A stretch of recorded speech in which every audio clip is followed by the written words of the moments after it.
want to know the secret to absolutely destroying 99% of the guitarists out there? In this video, I'm going to show you how to do that. That's right. I'm going to share the ultimate power move that's going to put you miles ahead of the competition. What you talking about? What you talking about? What you talking about? You might be wondering what it is. It's not about speed.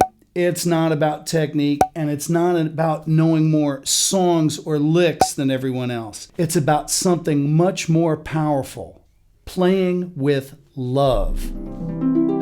If you've ever felt outmatched by other players, go ahead and drop a comment right now and let me know the situations that made you feel that way. I read all your comments, and I bet a lot of you share the same experiences. And hey, stick around until later, where I'm going to share my personal pre-concert ritual that you can also try. It has completely transformed my performances and how I connect with audiences. I'd like to tell you a little bit about how I learned this concept of playing with love being so powerful.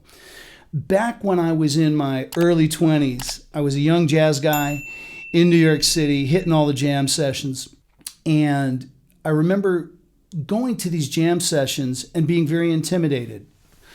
A lot of the musicians would play super up tempos to try to sort of cook on one another, or they would play tunes suddenly that they knew only the guys from their inner circle knew. So there was a lot of ego, a lot of competitiveness. And I remember going to my teacher at the time, Mike Longo, at a lesson, and I was very disheartened by this entire scenario. And he said to me, he says, "You want to know what's going to kick them in the you know what? Play love. That will reach way further than all that ego-driven stuff." And it sounds very kumbaya. Kumbaya, my lord. Kumbaya. Kumbaya, my lord. Kumbaya. It sounds like something nice to say, but it was a very profound and powerful piece of advice, and it's something that I use to this day to connect with the audience and stay connected with myself. So I'm going to show you 4 ways that I keep my eye on the ball so that I try to have love come through my playing, and I urge you to do it too. Number 1, beautiful melody.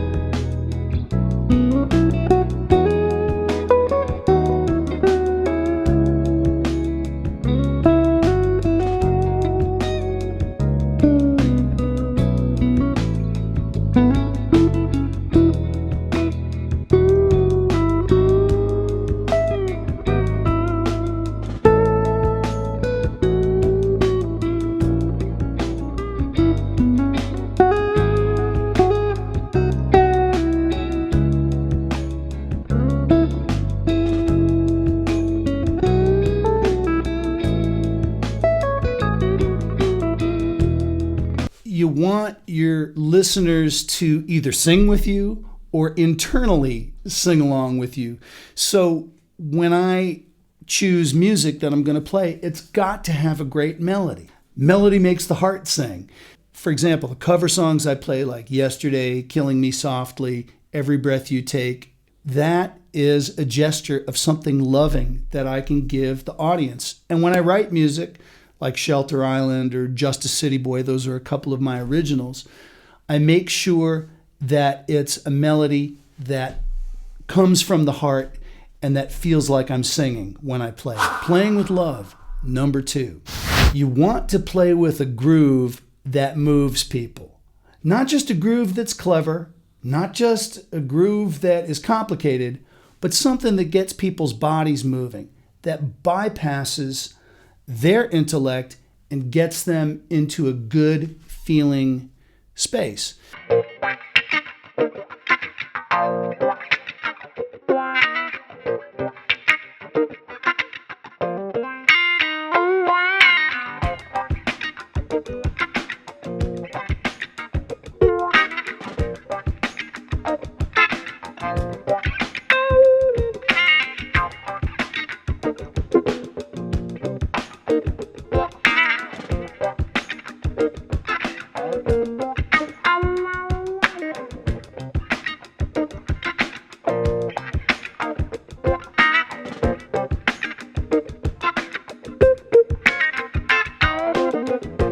So I try to do that with things like Superstition, Isn't She Lovely? I beatbox on some of my gigs. And with my band, we try to play grooving stuff. And while that might not seem very clever or intellectual, it's because of the message that we're trying to get across, which is somehow a loving message in the form of rhythm. Playing with love, number 3. Playing the blues. A very important aspect of American-based music like funk, jazz, blues, rock, pop has to do with a certain quality of having the blues in one's playing.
When you play with the blues, again, you bypass the intellect and you go right to people's hearts.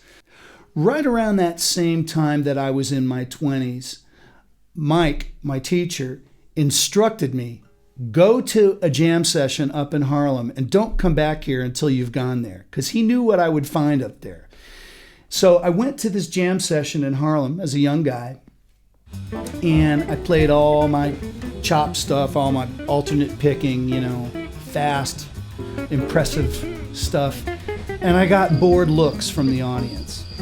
And I started to feel the heat of needing to come up with something. And I just went into total blues mode. Started bending strings, playing some kind of Wes Montgomery octave stuff. And then the audience, by the end of my solo, was cheering. And that was really profound, to learn about what connected with the audience and what didn't. Afterwards, they were like hugging me and saying, hey, you're part of the family. So it was a really affirming experience of how important the blues is. Number 4, playing with love, a gorgeous sound. One of the things that you want to do as far as your sound is develop a tone that is like candy for the ears of the listeners. Now, for guitar, we have to pay particular attention to the high end, I would say, the upper strings. It shouldn't be harsh, shouldn't be scratchy. Classical guitarists spend a lot of time on simply the tone of the notes that come out. And if you're an electric guitar player, I recommend spending a little time with no pedals, just the sound of the strings and your pick or your fingers to check out the tone. So when I'm playing either fingerstyle or electric guitar, I want to have a beautiful sound. And this is another way to express beauty and give something beautiful to the listener. Alrighty, so you stuck around.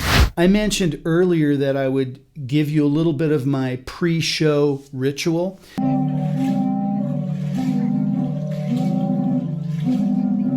And this is kind of an intimate detail of my life, and I hope it doesn't offend you. It's might seem kind of out there, but hey, what the heck? Here goes.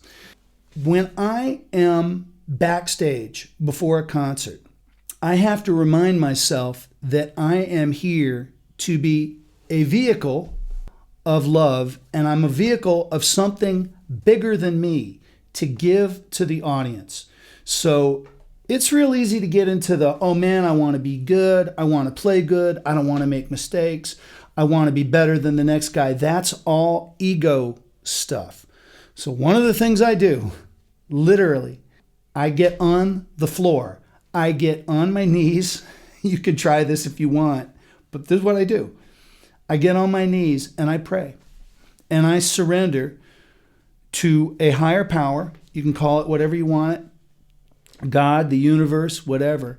And I dedicate myself to being like a hollow reed, that something much bigger than me can come through. So that if I have somebody in the audience who's having a hard time or who's depressed or maybe sick or whatever, that by the time they walk out of one of my shows, they are lifted to another place. So I'm looking to lift their hearts rather than impress them. All these things that I mentioned, melody, groove, gorgeous tone, the feeling of the blues, all that, saying forget it to a competitive mindset, all of that comes into place so that I can deliver something beautiful to the audience. It's actually kind of ironic. Destroying the competition means going to a whole new zone, going higher, leaving that ego stuff behind, that inner scorekeeper, the inner competitor, and going right to the hearts of the listeners, because then you're playing a different game at that point. You're not playing the game of how fast can I play. That whole game, you just leave it aside and we go right for the listeners' hearts. If you enjoyed this video and if you like music that's infused with love, please hit like, hit subscribe, comment below, and let me know what you think.